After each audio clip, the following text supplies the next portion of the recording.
कभी सोचा है कैलिफोर्निया में एक फायर स्टेशन है, वहाँ एक बल्ब पता है कब से जल रहा है? जी 1901 से। अरे हाँ, वो सेंटेनियल बल्ब 120 साल से ज्यादा। कमाल है। हाँ, और दूसरी तरफ देखो हमारे फोन, हमारे बल्ब कुछ साल और बस खत्म। तो ये बस ऐसे ही है या कुछ और बात है? देखो, ये सवाल ना बिल्कुल सही जगह ले आया है। आज का हमारा विषय यही है, प्लान्ड ऑब्सोलेसेंस। मतलब जानबूझकर चीजों को ऐसा बनाना कि वो जल्दी बेकार हो जाएं। ओह, मतलब ये एक सोची समझी चाल है। हाँ, एक तरह की व्यावसायिक रणनीति। हमारे पास कुछ स्रोत हैं जो बताते हैं कि ये सब कैसे शुरू हुआ और आज इसका क्या असर है। तो चलो फिर आज इसी की गहराई में उतरते हैं, समझते हैं कि कंपनियां ये क्यों करती हैं और हम ग्राहकों पर इसका क्या फर्क पड़ता है ना? कहाँ से शुरू करें? शुरुआत करते हैं 1924 से। एक सीक्रेट मीटिंग हुई थी। Secret meeting? किसकी? दुनिया की सबसे बड़ी बल्ब बनाने वाली कंपनियां जनरल इलेक्ट्रिक, फिलिप्स, ओसराम, इन सब ने मिलकर एक ग्रुप बनाया, गुप्त रूप से। नाम था फीबस कार्टेल। अच्छा। और क्यों बनाया था ये कार्टेल? हाँ, तो बात ये थी कि उस टाइम बल्ब बहुत अच्छे बनने लगे थे। मतलब 2500 घंटे या उससे भी ज्यादा चल जाते थे। तो ये तो अच्छी बात हुई ना ग्राहकों के लिए। ग्राहकों के लिए हाँ, पर कंपनियों के लिए नहीं। बिक्री कम होने लगी थी। तो इस कार्टेल ने तय किया कि बल्ब की उम्र घटा दो, जानबूझकर। कितनी घटा दी? सिर्फ 1000 घंटे। सोचो, और नियम इतने सख्त कि अगर किसी कंपनी का बल्ब इससे ज्यादा चल गया तो भारी जुर्माना, हजारों स्विस फ्रैंक का। ये सब दशकों तक छुपा रहा, बाद में पता चला दस्तावेजों से।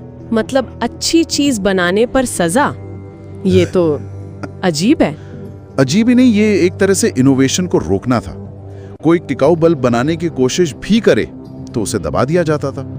यहां तक कि एडिसन के शुरुआती डिजाइन भी नजरअंदाज कर दिए गए। बाप रे। अच्छा, तो ये फीबस कार्टेल तो चलो खत्म हो गया होगा। कार्टेल तो खत्म हो गया, पर वो सोच, वो शायद आज भी है। कहाँ दिखती है ये सोच आज? स्मार्टफोन में। हाँ बिल्कुल, स्मार्टफोन शायद सबसे बड़ा उदाहरण है आज। वो एप्पल का बैटरी गेट वाला किस्सा याद है? हाँ हाँ।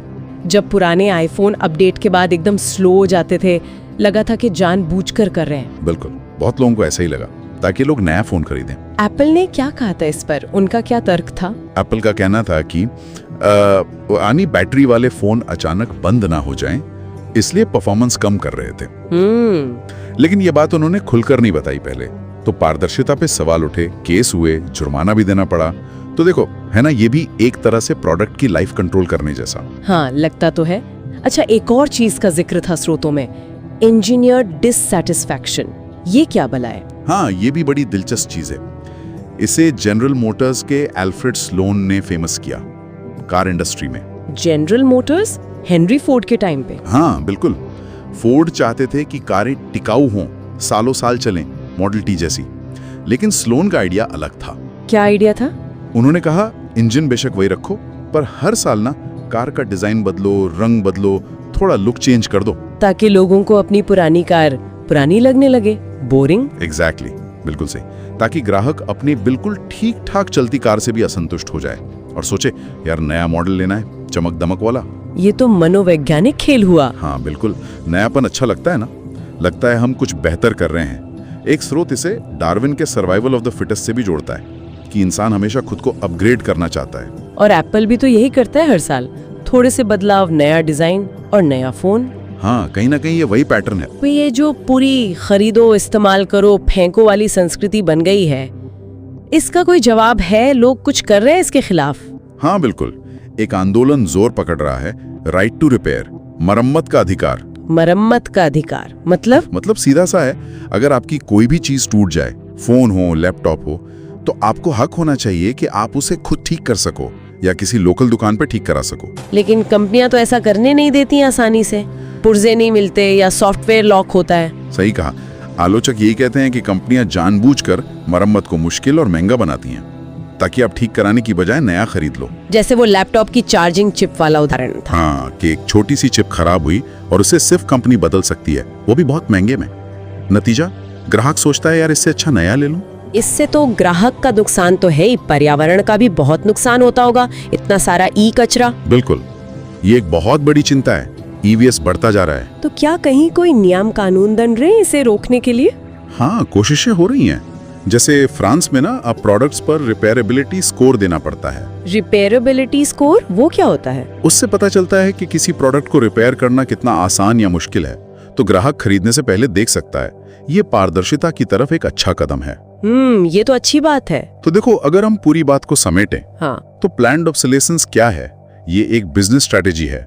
कभी चीजों को फिजिकली कमजोर बनाकर, जैसे वो बल्ब, हाँ, और कभी साइकोलॉजिकली, जैसे हर साल नया डिजाइन लाकर ग्राहकों को पुराना सामान छोड़ने पर मजबूर करना। मकसद एक ही है, बिक्री बढ़ाओ, मुनाफा कमाओ। तो हमारे लिए, मतलब आम ग्राहक के लिए, इसका क्या सबक है? सबक यही है कि जागरूक रहना बहुत जरूरी है। हमें देखना होगा कि हम क्या खरीद रहे हैं। शायद उन कंपनियों को सपोर्ट करना चाहिए जो टिकाऊपन की, पारदर्शिता की बात करती हैं। और ये राइट टू रिपेयर जैसे आंदोलन, इनका साथ देना भी जरूरी है शायद। बिल्कुल, ये ग्राहकों के अधिकार की लड़ाई भी है और पर्यावरण की भी। तो उस 120 साल पुराने बल्ब से लेके आज के बैटरी गेट तक, ये साफ है कि कंपनियों की रणनीतियां हमारी जेब पर भी भारी पड़ती हैं और धरती पर भी। सही कहा। तो जाते जाते एक सवाल मन में आता है, क्या हमेशा नया लेटेस्ट मॉडल लेना ही जरूरी है? क्या यही तरक्की है, या ये बस एक चक्र है जिसमें हम अनजाने में घूमते जा रहे हैं? सोचने वाली बात है।